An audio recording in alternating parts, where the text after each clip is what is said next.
Prime Minister Narendra Modi, meanwhile, is on a two-day visit to Moscow. In just about an hour from now, the Russian president will be hosting a private dinner for Prime Minister Modi at his dacha on the outskirts of the Russian capital. As PM Modi landed in Moscow, the Prime Minister was accorded a guard of honor. This visit to Russia has an unmissable geopolitical message. My colleague Gaurav Sawant reports from Moscow.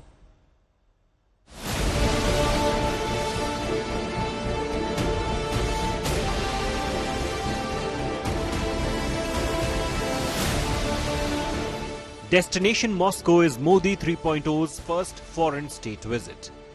In a world in churn, an unmissable geopolitical message, where the Indian Prime Minister and Russian President set the stage for a splash that will send ripples globally. The upcoming Modi-Putin hug and handshake, part of the 22nd India-Russia summit, affirms India's oldest and most robust diplomatic relationship, even as India has navigated a new multilateral identity. Modi and Putin will revive the whole range of bilateral ties in defense, investment, energy cooperation, education, culture and people-to-people exchanges in the next 2 days. Today, India-Russia ties are characterized by a special and privileged strategic partnership that defines the contours of our cooperation and our interaction across a large number of issues and areas of mutual interest. Notably, this will be Prime Minister Modi's first trip to Russia ever since Putin launched his military offensive and invaded Ukraine in 2022. In light of that, this summit could not come at a more telling time. On the day the two leaders hold their Moscow summit, a big NATO summit takes place in America's capital, with the leaders of 32 NATO countries and Ukraine's president in attendance. While India's stance on Russia has been criticized in the context of the Ukraine war, Modi's Foreign Office has silenced critics with its deft handling of a deeply polarizing set of issues and relationships. Yesterday evening, President Putin mentioned to me that he's looking forward very much to that visit. So I think preparations are underway. Obviously, our discussions contributed to it. But what will come out, you will have to wait till the visit is. Putin has also added spice to the proceedings by calling out a jealous West over the India-Russia handshake. The Modi-Putin relationship itself has stayed the course. All eyes will now be on the outcome of the summit, on an enduring friendship and its impact on a troubled world. For 26 hours, the two heads of state and government will be together. There is conversation on defense, there's conversation on high-end technology, there's conversation on trade and economy, especially on the trade imbalance between India and Russia, and new areas of cooperation between the two countries. So connectivity and trade are high. Gaurav Sawant in Moscow, Russia, for India Today. Dil, Dosti and diplomacy. The Prime Minister's visit to Russia will be high on symbolism and substance. In a decade of Prime Minister Modi's prime ministership, he and the Russian president have met each other over 16 times. In his message right before taking off, the Prime Minister called India and Russia special and privileged strategic partners. Here's more about the Modi-Putin bonhomie.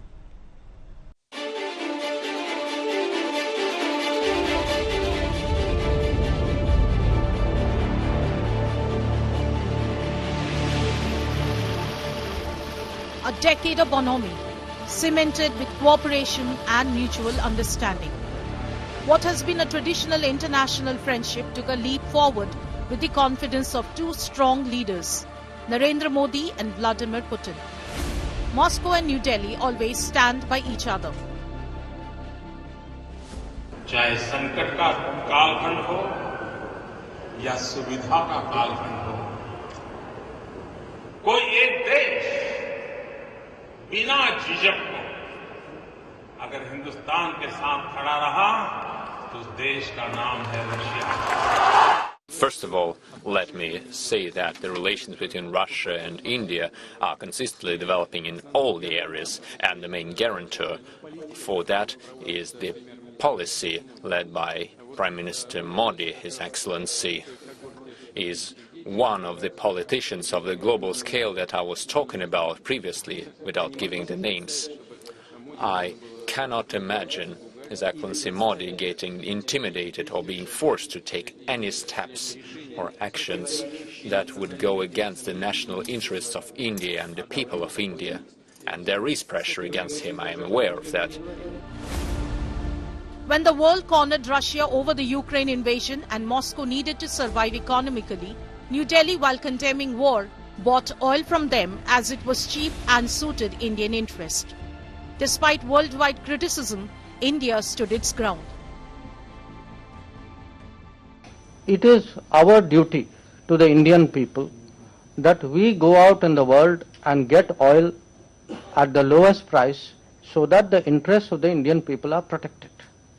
So when people ask me this question, I tell them very honestly, I don't go out to buy Russian oil. I go out to buy the cheapest oil I can find, which may or may not happen to be Russian at that point of time. Deputy National Security Advisor was just in India recently in the last few weeks, conveying clearly what the consequences of violating sanctions would be and what the mechanisms are, and also making clear that that we do not think India should accelerate or increase imports of Russian energy and other commodities, even as obviously those decisions are made by individual countries, and also making clear that we stand ready to support India as in any efforts to diversify its imports and serve as a reliable supplier, even as they're only importing about 1 to 2% of their oil from India. In a decade of Narendra Modi as the Prime Minister, he and Russian President Vladimir Putin have met each other 16 times. The total trade volume between the two have grown over the years as a testimony from more than $10,110 million in 2019-20 to more than $65,692 million in the last fiscal, despite dipping to $8,000 million in the pandemic year of 2020-21. Russia's share in India's crude imports soared to 19.1% in fiscal year 2022-23. In fact, India's crude imports from Russia jumped 14 times in the same fiscal year, rising to $31.02 billion from just $2.2 billion in the previous year of 2021-22. Something has happened this time, I cannot tell you. The whole Russia is talking about is more exciting. You can say everybody's excited, everybody knows about this thing. Russian media has been covering it very positively, and it's again the proud moment for the Russians because Prime Minister is coming for the first bilateral visit after his third time coming to the power. Narendra Modi's first visit as the Prime Minister of India to St. Petersburg way back in 2017 was an emotional one.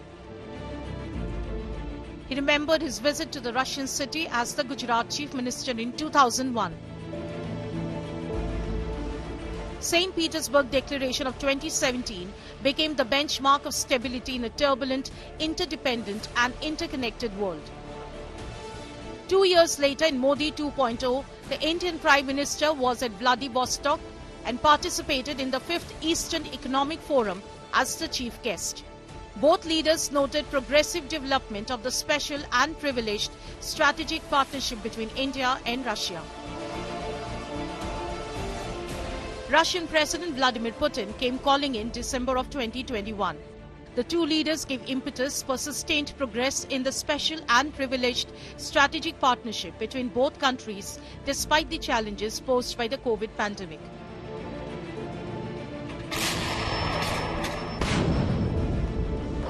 Within months of this meeting, Russia invaded Ukraine and the war still continues.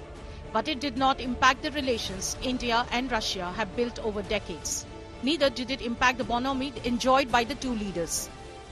In September 2022, Prime Minister Narendra Modi met Russian President Vladimir Putin in Samarkand, Uzbekistan on the sidelines of the 22nd meeting of the Shanghai Cooperation Organization to discuss important issues of bilateral cooperation as well as regional and global issues of interest like the global food security, energy security and availability of fertilizers. Prime Minister Modi made 4 visits to Russia during his first term and only 1 in the second term. In the third term, he kicked off his foreign bilateral talks with a visit to Russia, indicating a deeper tie to look forward to in Modi 3.0. I want to go across to Harshvardhan Shringla, former Foreign Secretary in the Government of India. Mr. Shringla, welcome. It's great to have you with us. You know, Prime Minister Modi is in Moscow at a time when leaders of 32 nations of NATO are meeting in Washington, D.C. And this is Prime Minister Modi's first state visit in his third term. So could you start by explaining to our viewers your sense of the significance of Prime Minister Modi picking Russia for his first state visit? Usually in this past 2 terms, he went to one of our neighboring countries. He's gone to Russia at a time when NATO is meeting in Washington. What your assessment of the significance of this state visit? Mr. Shringla, welcome. Thank you, Rahul. Well, I mean, you have to look at it in context. You know, the Prime Minister's first visit was to the G7 after he was sworn in for the third term in office. And he had an extensive interaction with most of the leaders of the Western world at that meeting.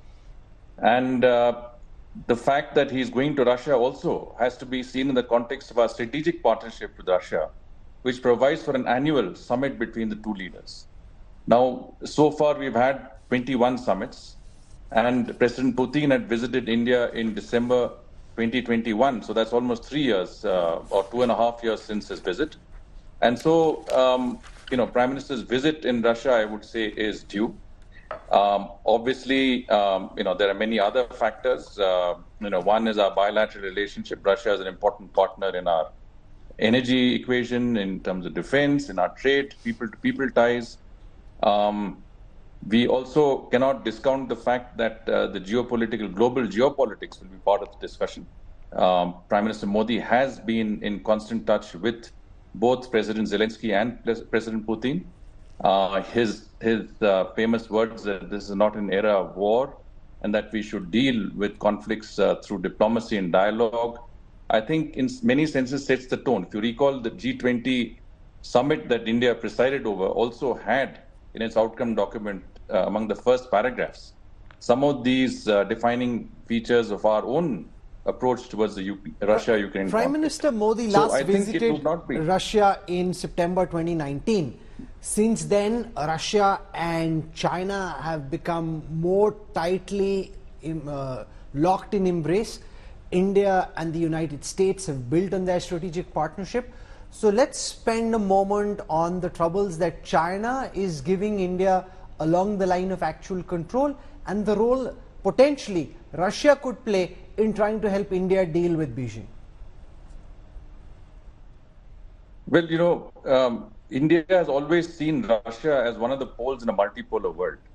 But one of the consequences of the Ukraine conflict has been that Russia has been drawn more closely into China's orbit, making it less of an independent pole by itself.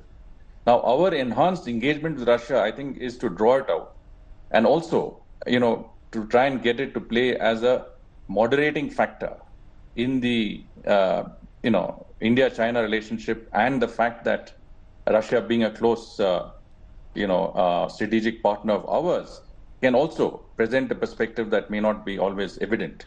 So I think from that perspective also this visit is important. I think it underlines our emphasis on balancing between the poles, our efforts to maintain strategic autonomy, but also our efforts to somewhat, you know, play a sort of a role of getting Russia to be more independent. If you notice, President Putin has tried to ensure that he's not only dependent on China. He's made his visits to Vietnam, to North Korea. And I think it's important that there is some, you know, political space for him to maneuver that would allow him to engage other partners other than China. How is the establishment in the United States likely to look at this visit? It becomes more consequential because of the timing. This is when there's a NATO meeting, as I said, happening in Washington, D.C. So how is the US, which wants to pull India as much as possible into its embrace and into its fold, likely to look at Prime Minister Modi making this very significant state visit to Moscow? Last year, Prime Minister Modi visited the United States. It was a very successful visit. We concluded some major deals, including for the first time, cutting-edge technologies such as the G144 engine for India's light combat aircraft was provided. We signed the initiative on critical and emerging technologies that gives us access to, obviously, cutting-edge technologies. So we have a relationship, and we have a very strong relationship with the United States. That relationship is growing. And I think the US, in many senses, will understand the context in which our visit is taking place, the Prime Minister's visit is taking place. I think one of those factors is also to ensure that there is a certain amount of effort to put this conflict in some context and try and redress some of the issues that would bring the sides closer. I mean, the recent meeting in Switzerland, which is designed to sort of act as a peace conference, wasn't very successful because Russia wasn't there. India is one of the few major countries that straddles that ideological divide between North and South and East and West. Between the Western powers and Russia and China, we are the one player that can actually contribute. And I think Prime Minister Modi is looking at that factor. He is looking at seeing how India can bring its own approach, Vasudhaiva Kutumbakam, into this context and see how we can help in resolving that issue that has really not only can Prime Minister brought Modi conflict into the heart potentially of play Europe, a role in trying to impact or shape the Russia-Ukraine conflict, or do you think that is so complex that there's very, very little a player or a country like India can do, given the clear differences between Russia and Ukraine at the moment? Yes, I think, nobody is saying that you're playing the role of a mediator. But if you see in the current context, many of the leaders who actually tried to do some subtle diplomacy, tried to contribute to resolving the conflict, are today not active any longer or not seen as impartial to the extent that they can make that effort. And today, I think it leaves very few countries with that, I would say, ability to bring the two sides closer together. So mediation is not the issue. The issue is really understanding both sides in some detail and trying to find areas where both sides could be nudged into a more reasonable stance that could lead ultimately to a resolution to the conflict. So I'm not saying that this visit is a mediatory sort of effort. I'm saying that one of the issues that would be, and one of the major issues that would form the discussion between Prime Minister Modi and President Putin would be, how to look at bringing this conflict to an end.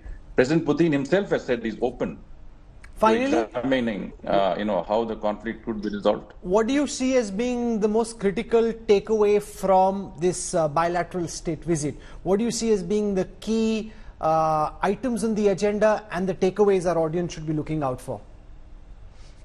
I think the word bilateral is correct. We will be looking, in my view, at trade, which is a very important factor. Don't forget, Russia contributes to 1/3 of our total energy imports. We have imported about $62 billion of Russian, energy and fuel in the financial year 2024. And I think, there is an imbalance because obviously Russia has exported only $4 billion out of that $66 billion. So we have to redress that balance. And one way to redress this balance is also to look at a rupee-ruble arrangement, where the surplus that Russia holds in that trade balance can be invested in India. After all, the two leaders in 2019 in Vladivostok agreed that Russia would, or both sides would invest, and the investment figure would be about $50 billion by 2025. The two leaders would try and make that possible through some sort of a currency arrangement. And definitely, we will try and increase our own access to the Russian market through agricultural exports, exports of increased pharmaceuticals, engineering goods, etc. So we need to redress that trade balance, which is today very much in Russia's favor, and to look at how we can increase investments. We also have to look at the defense side, because after all, Russia does account for about 60% of our defense platforms today. There have been delays in some supplies of spare parts. So a logistics agreement that could, streamline some of these supplies, try and get, some of our much needed items, ongoing, I think would also be part of that effort. And of course, needless to say, there is also the, people-to-people factor. the cultural side of it, the educational side of it, and finally technology. Technology is an important aspect of the relationship. We are working on space, we are working on nuclear energy. What is it that we can do to enhance that technology? So I think the outcomes would be on those lines. Bilateral issues that are of great importance to India, which gives us flexibility, which is part of our strategic autonomy policy, and I think which we have to ensure that we are working with all concerned and we are not working with only one or the other side of our partnerships. And of course, from the Russian side, the defense side has been decreasing. We have been diversifying our own defense collaborations, including with the West. But at the same time, the energy mix has gone up, with Russia providing much more of our energy requirements than before. And I think that is very important, not only in stabilizing our prices in India at a very difficult time, but also stabilizing global prices. Okay. So our imports of energy from Russia has been seen in that context. You've set the context for this conversation very well. Harshvardhan Shringla, appreciate you taking out time to join us. Thank you very much, sir. Thank you, Rahul. Look more at the key takeaways in a bilateral context, while multilateral issues and geopolitical issues will also get discussed. I want to welcome Tatiana Kokreva, senior journalist from Russia. We've got Colonel Ajay Shukla, well-known strategic affairs expert. Nanda Nunikrishnan is with us, one of our top experts on the India-Russia relationship. I want to go across to Tatiana Kokreva first, because this is when Prime Minister Modi and Russian President Vladimir Putin will be at dinner. We've spoken a lot about the expectations within the Indian government. From Russia's perspective, Tatiana, can you give us a sense of the expectations in Moscow around Prime Minister Modi's meeting? This is the sixth time, it seems, he's come to Moscow, to Russia. He's been in 2015, December, July, then 17, 18, 19. So this is his sixth visit now. So what's your sense of the expectations in Moscow around the Prime Minister's visit? Well, it's nice to join you again. I think that first and foremost, we have to say that the Prime Minister, this time Prime Minister Modi, has been extremely lucky with the weather. That he didn't catch we've been having crazy weather before this, so he's extremely lucky to have come today, of all things. But I think the expectation generally in Moscow is very upbeat. We've heard from the Kremlin saying that we take into account the general, this historically friendly relationship between Moscow and New Delhi. And the very fact that this is, if I'm not mistaken, the first foreign trip that Prime Minister is taking since winning the election, that sends a message, and we're receiving it out here. So very excited. The trade has increased during the past year. There's been so many improvements in that relationship, and it's been very fruitful for both countries. So we're looking forward to see what comes out of this visit. Gaurav Sawant is reporting live from Moscow on Prime Minister Modi's state visit to Russia. Gaurav, the key expectations in all the briefings and meetings that have happened with officials from the Ministry of External Affairs, what are they telling you? What are the most likely key takeaways from Prime Minister Modi's visit to Moscow this time?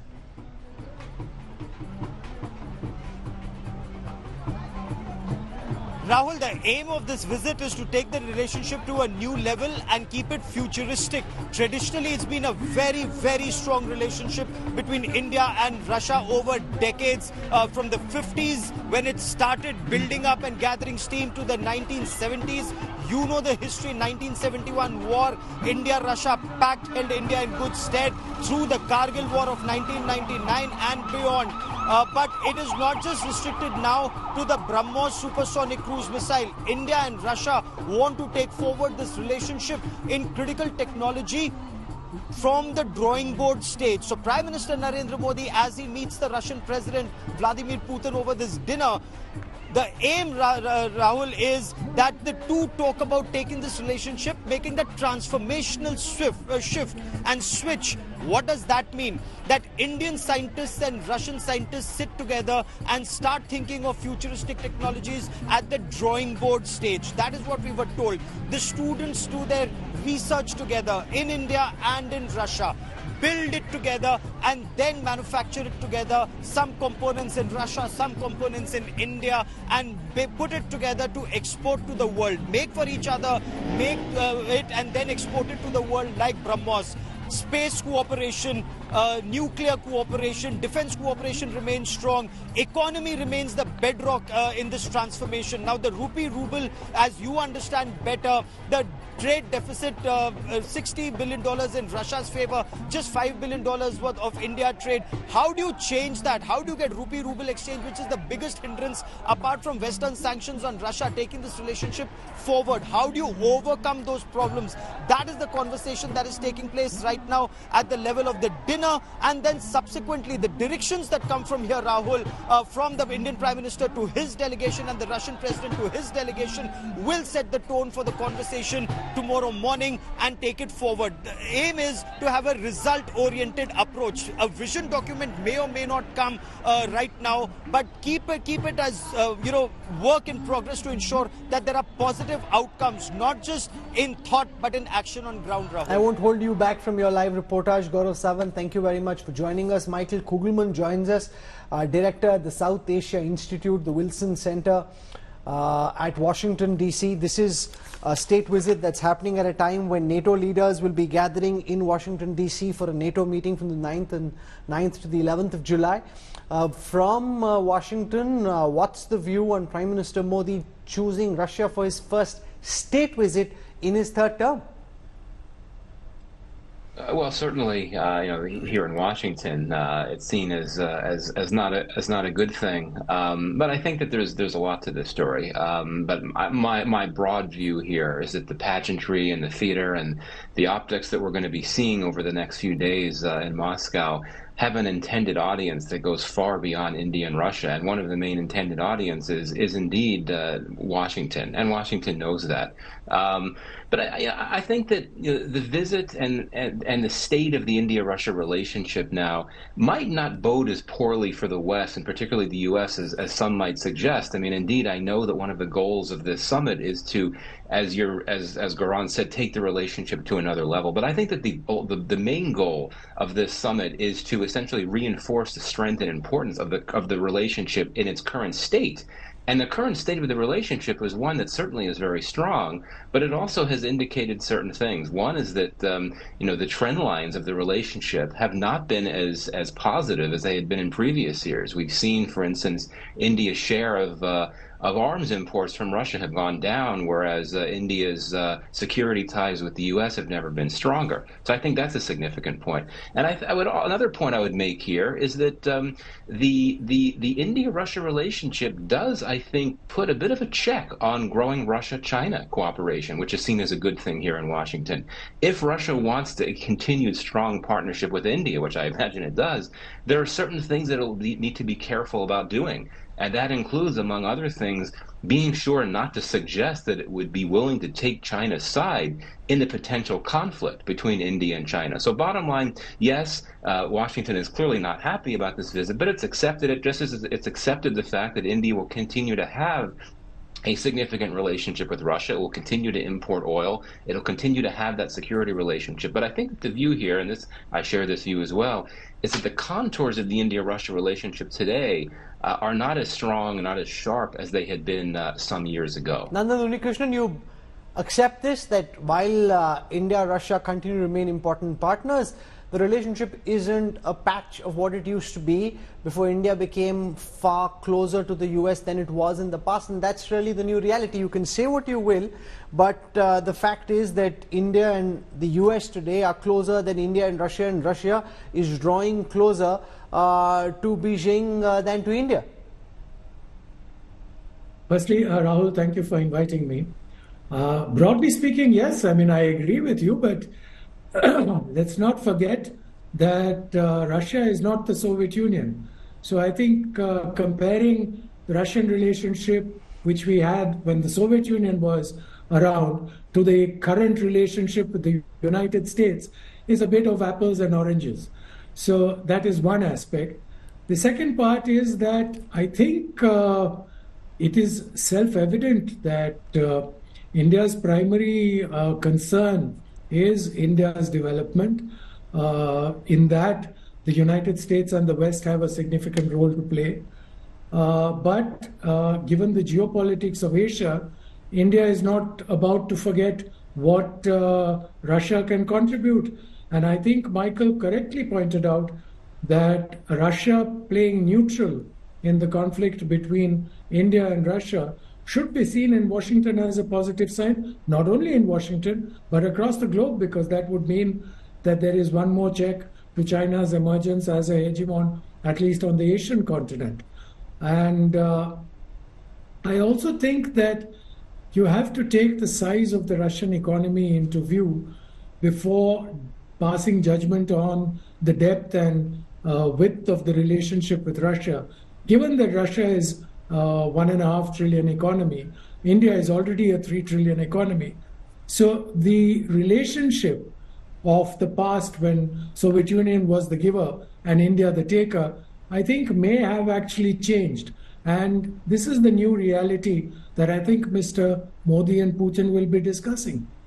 Colonel Shukla, from a weapons perspective, from the lens of the Indian armed forces, which are the weapon systems which you think India would still want to buy from Russia? Or do you think, given the reality of how in the recent past Russia hasn't really been a reliable supplier of supplies and ancillaries, that India really shouldn't be, apart from things like the S-400 missile defense system, where you don't really get that kind of a system from anywhere else? So apart from things which you can't pick up from anywhere else, are there still weapon systems that India is actively talking to and should be buying from Russia, in your view? Just one quick point before I answer your question, and that is that the India-Russia annual summit has been a feature of the relationship from 2000, when the disastrous presidency of Boris Yeltsin came to an end, and Putin and Vajpayee started off this annual tradition, and it has continued without interruption for a long time. It's a highly symbolic sort of manifestation of their actual closeness.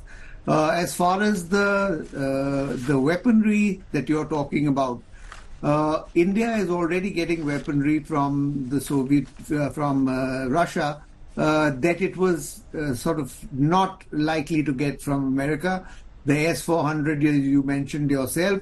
But there is also the strategic weapon systems, the SSN that India will be building. That's the submarine. Nuclear submarine. These are all weapon systems that are critical to India's defense, and the American side is far less inclined to play ball on these weapon systems than the Russian side. As far as the China relationship goes, it goes without saying everybody on the panel has been, I note, unanimous on the fact that India needs to balance the relationship with China with the Russia relationship. So I think all in all, this 2.5-year gap has been sort of not a very welcome sign, but it is ascribable to the COVID pandemic, to the sort of Ukraine war and so on. I think that the relations with the Russians will level back again, fall on an even keel, and the weapon systems that you mentioned will continue to flow. Nandan, how do you view President Putin's mind on the question of India, given that circumstances are forcing him closer to Xi Jinping in China? In the Russian state and in the president's own mind, how do you think they perceive India and Prime Minister Modi at this moment? Well, if anyone can see into Putin's mind, I mean, that is the first challenge. But I think as the Russian state goes, Putin is one of the strongest votaries in the Russian establishment for a robust India-Russia relationship. As in any country, there are multiple views in the Russian establishment, and they are not all necessarily favorable towards India. So the fact that the head of the government is invested in this relationship, personally invested, speaks a lot. I also think that the Russian establishment is well aware of the speculation across the globe about the Russia-China relationship. And given the mentality they have inherited from the Soviet Union, I doubt that they would be willing to play second fiddle to any other power. And after all, I mean, just as a sort of historical aside, they walked away from a relationship with the West because they did not want to be a junior partner. So I cannot see them agreeing to be a junior partner to China. But let's ask that question to Tatiana. Tatiana, the sense in the world is that now circumstances are forcing President Putin, who's a very proud man, leading a great country, to have to play second fiddle to Beijing and to Xi Jinping.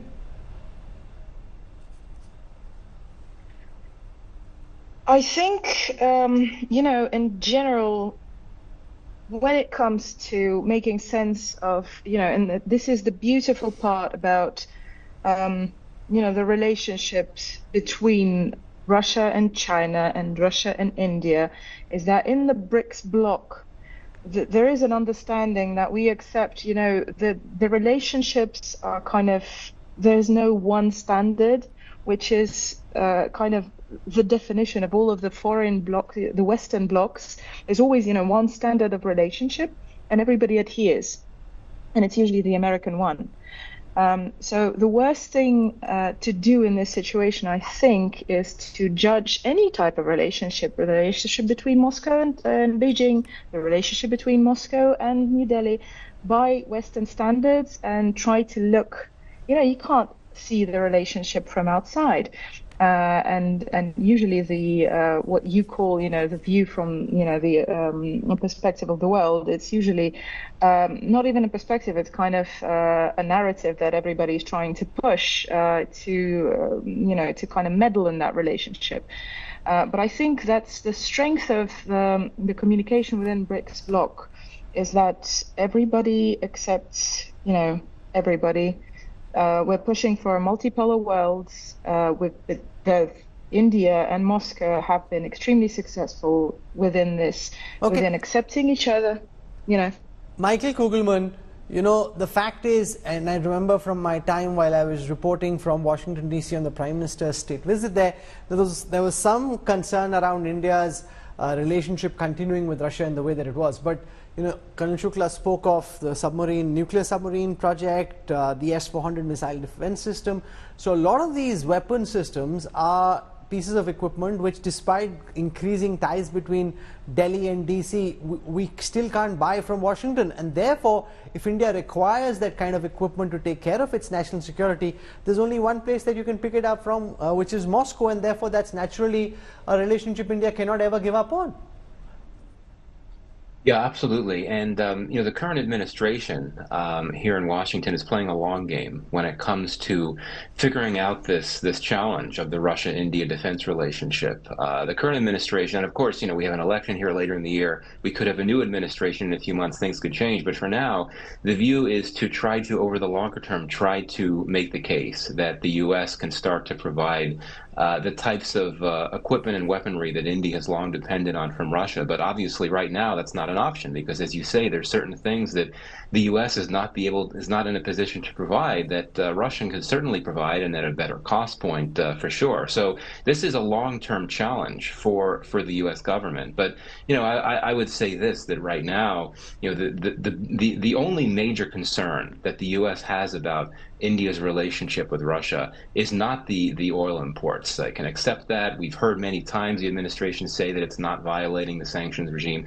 The problem that the U.S. has is the fact that you have Russian military equipment and defense equipment in India's system, so to speak, at a moment when U.S. arms and military equipment are flowing into India at a rate that they haven't before, and the concerns about the national security implications for the U.S. of having that reality of all these arms, sensitive equipment going into India at a moment when you have this Russian equipment there as well. It may be a misplaced fear, but it's an understandable concern that U.S. officials will have, and that will continue so long as India and Russia continue to have that defense relationship. But again, the administration is playing a long game here and wants to hope in the coming years, not the coming weeks and months, the coming years, to be able to be in a position, along with some of its other partners that have been increasingly selling weapons to India, like France and Israel, that these countries can start replacing. Let me put that question to Colonel Shukla. Is this an irreversible trend, you think, the fact that we're getting closer to countries like the United States, France, Israel when it comes to purchase a weapon, moving away from Russia, and at some point in time the disentanglement could be near complete? Or do you think that there will always be some equipment like the nuclear submarines or like the missile defense system which only Russia will give? The flip to this is that maybe Russia no longer is producing the kind of high-end weapon systems which India would need to buy from Moscow. Given a few years from now, a lot of what they're picking up may actually be coming from Beijing. No, I don't think that is exactly the case. I think that the India-Russia relationship continues to dabble in realms that are not open to other countries and which India is not going to get from the Western powers. You would have noticed that this AUKUS agreement, Australia, UK and the United States, have talked about transferring nuclear submarine technology to Australia and building basically UK designed submarines for Australia, but India is not included in that arrangement. So there is a very strong set of relationships like the AUKUS and the Five Eyes that bind together the Western powers. And India is not invited to that thing, at least not yet, not in the immediate future either. It is, however, invited to get Russian equipment. It has already done 2 tranches of training, come operation of the INS Chakra Soviet submarine, the sort of Russian submarine, I beg your pardon. That is something that there is a high degree of comfort in the relationship between Russia and India in these particular aspects.